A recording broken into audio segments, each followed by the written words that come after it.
어떤 것이 가장 뛰어나다. 뭐 이렇게 장담할 수 있는 하나의 치료법은 없습니다.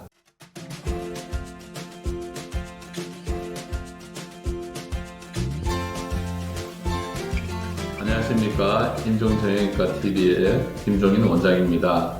오늘은 무릎 퇴행성 관절염의 치료에 대해서 여러분들한테 말씀드리고 전체적으로 한번 우리가 어떤 치료법이 지금 활용되고 있나 하는 것을 한번 알아보는 시간을 갖도록 하겠습니다. 주위에 퇴행성 관절염 환자들이 굉장히 많죠. 현재 여러 가지 이제 방법들이 시도가 되고 있습니다.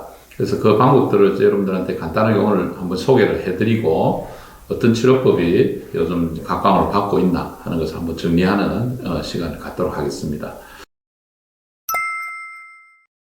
우선 수술적으로 치료하는 걸 먼저 말씀을 드리겠습니다. 수술적인 방법은 간단하게 관절 내시경을 이용하는 방법이 있고, 그 다음에 이제 절개를 해서 하는 방법들이 있다고 분류를 할 수가 있는데요.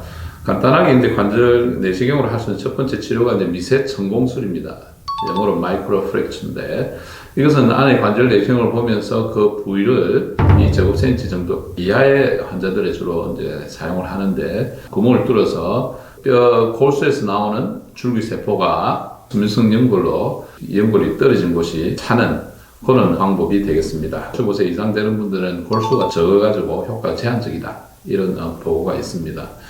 두 번째는 줄기세포 연골 재생술입니다. 이것은 아까 말한 미세천공술보다는 진행된 그런 방법인데 3제곱센치 이상 넓은 부위에 줄기세포를 직접 그쪽에 이식을 하는 겁니다. 그래서 자기 줄기세포를 좀 배양해가지고 이식하고 그것을 뭐 골막이나 여러 가지 이제 구조물로 해서 덮어주는 그런 방법이 되겠습니다. 미세천공술보다는 괜찮다. 그것을 이용해서 연골세포를 재생을 이제 시키는데, 이것보다 조금 더 발달된 것이 신생아 탯줄을 활용한 제대혈 줄기세포 치료제입니다. 그래서 이 제품이 나와 있습니다. 우리나라 회사가 이제 세계 최초로 개발을 한 겁니다. 제대혈이라는 것은 어릴 때 도네이션 된 그런 탯줄을 이용합니다. 그래서 이 탯줄은 사실 항원성이 좀 적고 부작용이 없습니다. 그래서 이 탯줄을 이용해서 줄기세포를 채취한 다음에 그 줄기세포를 손상된 연골에다가 이식하는 방법이 되겠습니다. 그래서 이거는 좋아질 때까지 목발을 한 3, 4개월 정도 이상 해야 된다는 그런 단점이 있는데 요즘 많이 사용하고 있는 방법입니다.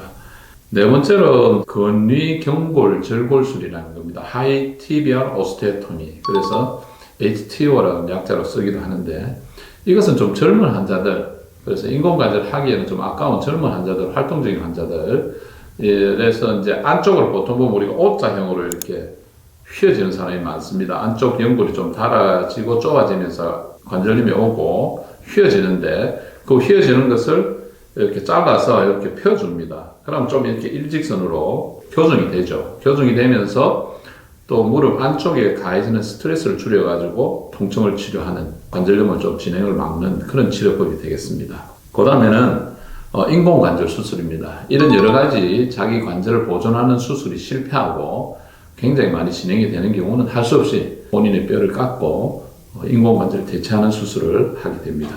인공관절은 보통 평균 수명이 15년에서 뭐 최근에는 한 20년까지도 보고 있습니다. 그래서 일반적으로 뭐 우리가 평균 수명을 생각하면 65세 이상, 70세 뭐 요 정도가 건강 상태도 괜찮고 돌아가실 때까지 수술 한 번으로 끝낼 수 있는 그런 나이가 되겠습니다.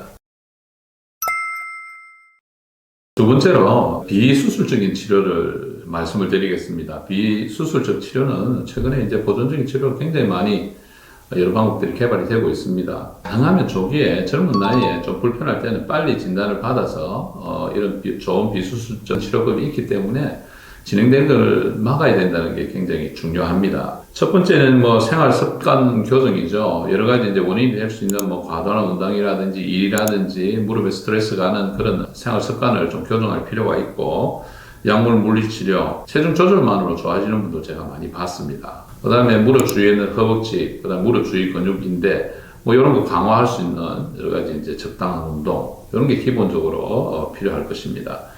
그다음에 두 번째로 관절을 이제 주사로 치료하는 방법들이 여러 가지 있습니다. 주사 치료제가 많이 개발되어 있는데요. 그것을 제가 소개를 해드리겠습니다. 첫째는 스테로이드 주사입니다. 스테로이드 여러분들 잘 아실 겁니다.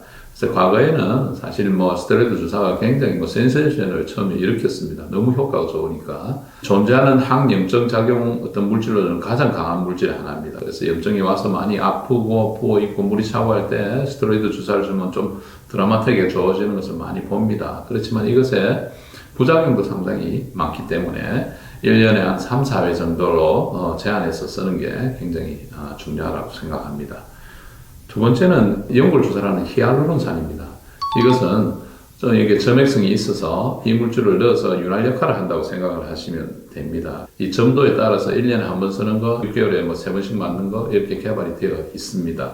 세 번째로는 프롤로 치료입니다. 프롤로 치료라는 건 한국말로 이제 정식 치료인데 20% 포도당을 가장 많이 쓰게 됩니다. 이것은 이 주사를 줌으로써 몸에 좋은 염증 반응을 일으킵니다. 그러면 인대나 근육이나 여러 가지 이제 다른 조직들이 좀 증식하는 이런 효과를 노리는 치료법이 되겠습니다.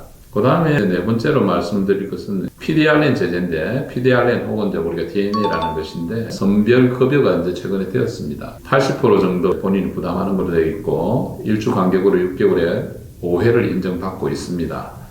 그 다음에 다섯 번째는 콜라겐 제제입니다. 요즘 이것도 최근에 PDRN 제제와 같이 카티졸이라는 제품으로 나오는데, 이것도 80% 본인 부담으로 맞을 수가 있고, 역시 이제 PDRN 제제처럼 6개월에 5회 인정을 받습니다. 그 다음에 이제 PRP가 있는데요. PRP는 혈소판 풍부 혈장입니다.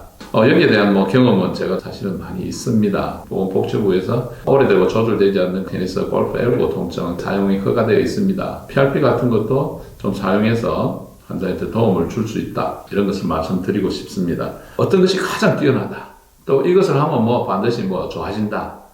이렇게 장담할 수 있는 하나의 치료법은 없습니다. 그래서 이 주사제를 환자의 케이스 바이 케이스입니다. 나이도 봐야 되고, 직업도 봐야 되고, 그다음에 환자의 어떤 액티비티도 봐야 되고, 이런 종합적인 걸 사실은 치료를 할 때 고려를 하지 않을 수 없습니다. 그래서 그런 종합적인 고려를 해서 이 주사 치료제를 적절하게 잘 조합해서 쓰고 하면은 최대한으로 자기 이제 무릎을 보존할 수 있는 그런 좋은 방법들이 될 수가 있습니다. 의사의 경험이 굉장히 좀 중요하겠죠. 여러 가지 주사제를 써서 사용하는 것은 의사의 이제 재량이 따라 있기 때문에 그런 의사의 정확한 진단, 그 다음에 경험, 이런 게 잘 어우러진다면은 좋은 결과를 얻을 수 있다고 생각합니다.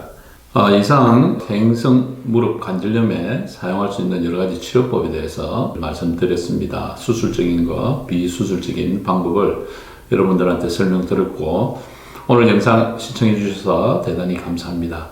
여러분 건강하시고 다음 기회에 또 좋은 콘텐츠로 뵙겠습니다. 감사합니다.